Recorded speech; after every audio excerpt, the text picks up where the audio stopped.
Nahuli ni Sam. 5. 5? 5. Ayan. Siya daw maglilinis. Ay, salamat naman. Kaya lang, siya naglinis. No, ça c'est pas beau. Le ciseau. Ouais. Pourquoi? Sila c'est bon. Sabi ko yun. Ayan. Kaya lang kiss-kiss niya. Saan na. Kaya. Tinuruan ko po kasi si Frank dyan maglinis. Kasi pag noon dati po, sige niyang fishing. Tapos pag uwi ko ng work, ang dami ko pang lilinisin. Siyempre ano ba, urag-urag ang loob mo, diba? Kasi pagod ka na sa dati, madami mo pang isdang lilinisin. Sabi ko next time, maglinis-linis ka din. Ayan. Ok, rien tapé. Ha? J'ai rien tapé, moi. Oh, baraka, 3 na ano po, 3 baraka tapos bisugo. Ayun. Hindi ganun kaliit, may isang maliit, ha? Isang maliit. Tapos medium. Ha? Un peu le goût, ça c'est bon. Ça c'est bon ça, ouais. Ça c'est bon. Ah! Oh, boy. Alors, this one is good. Okay. Ça c'est bon? Ça c'est très bien. Yes. Binla ko. Philippine. Yes. I buy that in with Genius. maybe as 70 pesos. Ayan. Turuan nyo po yung mga agom nyo na maglinis ng isda para at least tranquilo na po kayo. Okay, I'm going to go there, okay? To put easy serious ko mga pre. Ha? Kasi yung ito po, lalagay ko sa freezer kasi sa Thursday pa po yung collection. So, babaho po yan eh, sa basura. So, lalagay ko muna sa freezer. Lalagay ko sa maliit na suko. Wow! Ah, kakain ng isdang maliit inside. Il mange ça. Wow! Il mange de gros comme ça? Entier. Ah, beauty. Kinain niya maliit na isda. Déjà, il doit y en avoir un petit dans le seau s'il avait déjà un autre tout à l'heure. T'as rien dans le seau? T'as tout vidé? De quoi? Le seau. Le sou? Dans le filet. Oui. Non. Le laver, c'est tout. Clairement, il y en avait un autre. Ah, d'accord. Un petit? Ouais. Ah, bah, ça va plus, oui. On va regarder après. Ouais. Voilà. Attends, I'm going to... Mais oui, il y en a un autre là. On va. Ah, ok. Oh, attends, ça... Il mange pas, je crois. Ah, bah, no, sabi niya, kainin ko daw ba yan? Ano, Kylo? Maybe this one, puli lang bien, mais après, nakakasap yun. Ah, non, c'est bon. Non, non, non. Faut manger des graines. Oui, graines.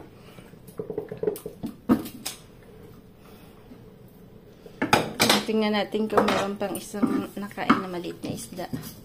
Yung napana nito sa buntot. Yung napana ni Sam sa buntot.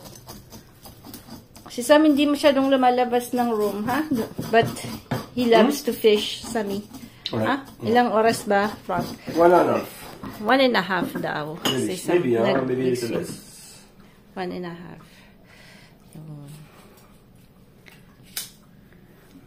Ça veut dire qu'il y avait un bon poisson, pas loin de petit. C'est pour ça, des fois, il saute des poissons, des jets. Sometimes when I'm swimming... Non, non, non. Ah, si. là. Non. No, yan na po. This one I like, yung foie. Non, mais non, trop petit. Mamaya. Sarap yung ano nun eh. Atay. Di ba po? Ayan. Linis-linis ng isda. Si Punky. Ayan po yung minarinate natin na fried chicken. Tingnan natin kung ala Joby. Ayan. Titingnan po natin. Pinapainit ko na po yung mantika. Ayan. Linagyan ko po siya ng ano, ng ang tawag nun, cornstarch.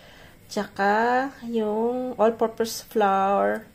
Pinagalo ko po yung dalawa.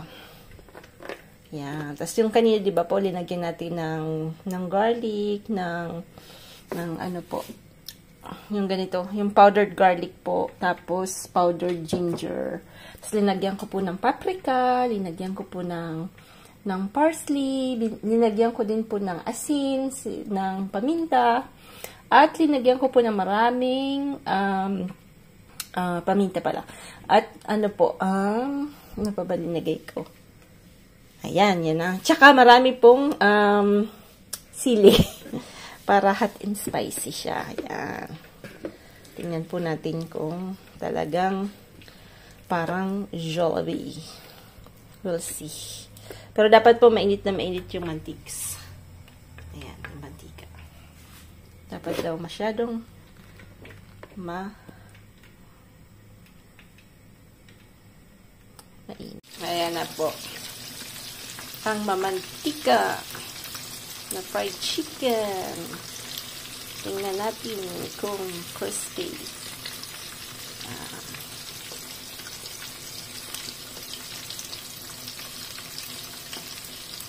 Ano po kami kasi mag-iina, mahilig po kami sa KFC. Kaya lang si Frankie hindi masyado siyang mahilig sa fast food. So, dati po, lagi pong pagka, halimbawa gusto talagang kumain sa fast food, parati pong KFC kami. Kasi yung McDonald's po dito, ang liit-liit ng hamburger. Parang iba po yung hamburger nila dito. Tsaka yung chicken nila, walang gaano. Wala po silang chicken. So, kaya parati po kaming KFC.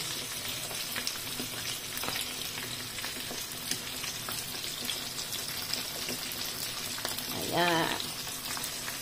Ang sarap kaya.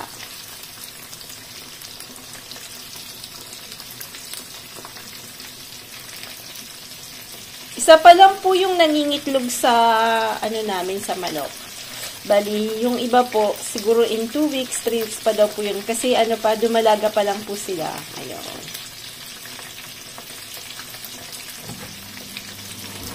Ang ganda po ng kulay. Ayan. Pero matagal ko po siyang minarinate ha. Almost more than 3 hours po. Titingnan po natin kung tasteful siya. Ayan. Parang napapasarap kain natin ito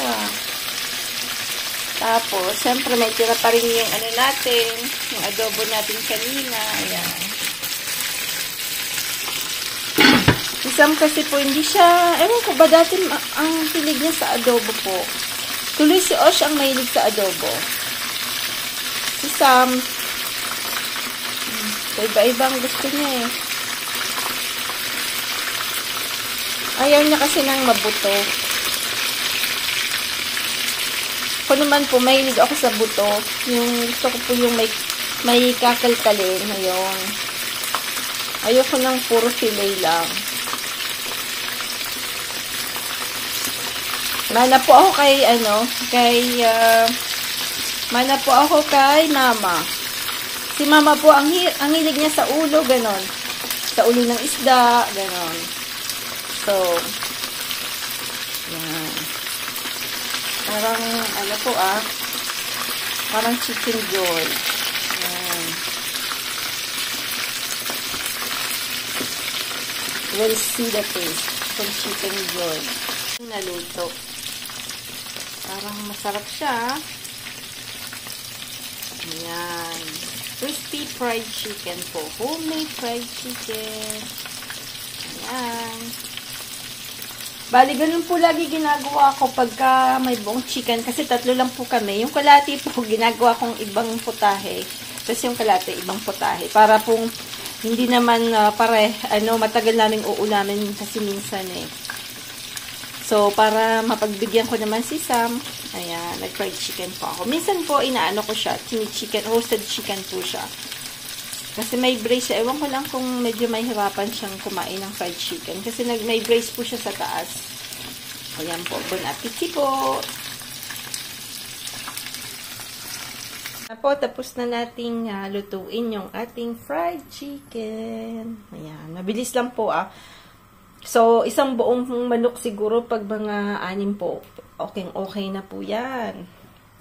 Ayan. Fried chicken tayo dyan.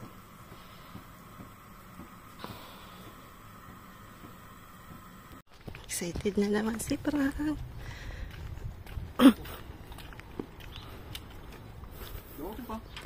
Oui, si, j'arrive. Attends.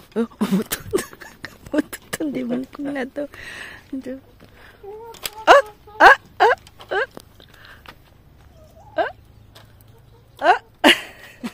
sont descendus. Ah, il est là, les œufs, t'as vu? Où ça? La gagne. Pas fait gaffe. Ça, à côté les caca. À côté des iput. Eh, regarde, elle monte toute seule maintenant.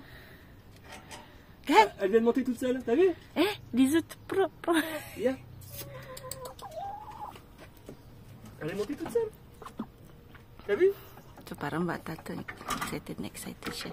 Gusto niya kasi pumunta dun sa, dito sa ginawa niya to. Napamali po yata ang gawa niya. Dapat ito po, yung bunayan. Dapat dito po, dapat sa, dito lang. So, you don't need parang dalawang floor, no? Dapat dito na lang to sa baba. Kasi ito, mga tamad makyat. Ay, anak naman. Excited talaga. Évidemment, faut mettre la main, mais... Oh, il est mignon.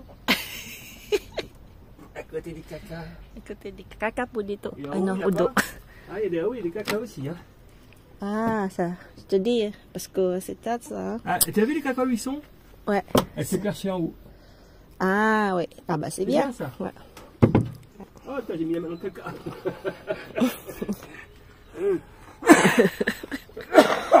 Ah. Bah, pas à côté parce que vont monter ça. I'm sick. I'm sick. Tiens. Ah. Prends ton caca. Allez, prends-le. Ah. Bravo les poupoules. Attends. Attends, je vais ouvrir là pour voir. Ah, tiens. Par contre, elle est pas à taille. Hein? Je sais pas, non. Non. Non, C'est toi qui nettoie, Jordi? Sabi ko siya naglilinis sa Jordi. No, yung sa ano po, lininisan ko na to eh. Yan. Siya po. Little stress. Ayan Non, po mais yung c'est étonnant, quoi. 3 eggs. Pero isa pa lang po yung nangingitlog. Pero that's bizarre kasi yung una po ganito. Na-stress siya. Tapos, ayan. Pero di ba sabi nila parang pagka yung bagong itlog daw parang maano-ano, rough, hindi naman siya rough eh. So it means na kahit pag bumili kayo ng itlog makinis, ibig sabihin, fresh pa rin siya. Ayan.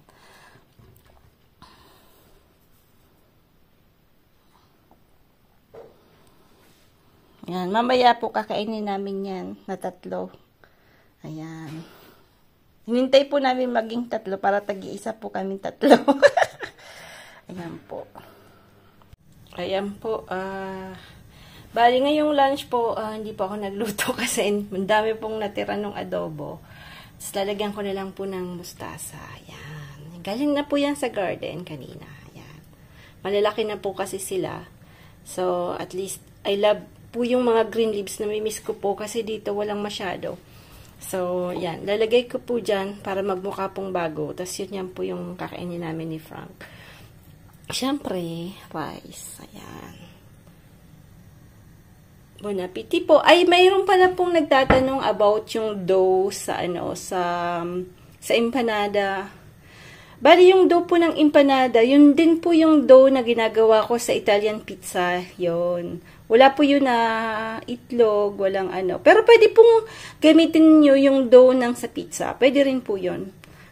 Pizza na ala Pizza Hut, yung thick crusts. Both po pwede naman sa empanada kasi iba na, hindi, di ba inaano natin siya, fina-fry natin siya. So, both naman po. Kaya lang ang mas masarap po yung pag linagyan nyo po ng yung sa parsley. Pero kung wala pong parsley, pwede po yung ano, yung maliliit na onion leaves. Yung ano ba tawag sa atin nun? Parang leeks. Pero yung maliliit lang, mayroon namang ganun, di ba, sa atin. Pwede po yun. Para lang magkaroon ng mabango. Ayan. Bon appetit po. Yung ano natin, mustasa, di ba, mukhang bago po. Mukhang iba yung ulam, pero press lang. Yan. Ayan na. Ganda po talaga. Masarap pa po yung may greens. Pagka nasanay po talaga sa gulay, mamimiss mo talaga yung parang kahit mapait-pait. Ako namimiss ko po yung ampalaya kasi dito po napakamahal ng ampalaya. So, ang ampalaya kasi po dito, kahit itanim ko po ngayon, hindi na po siya kasi magwi-winter. Kaya napaka swerte po talaga yung nakatira sa Pilipinas kasi talaga pong all year nyo pong pwede po kayong magtanim yan.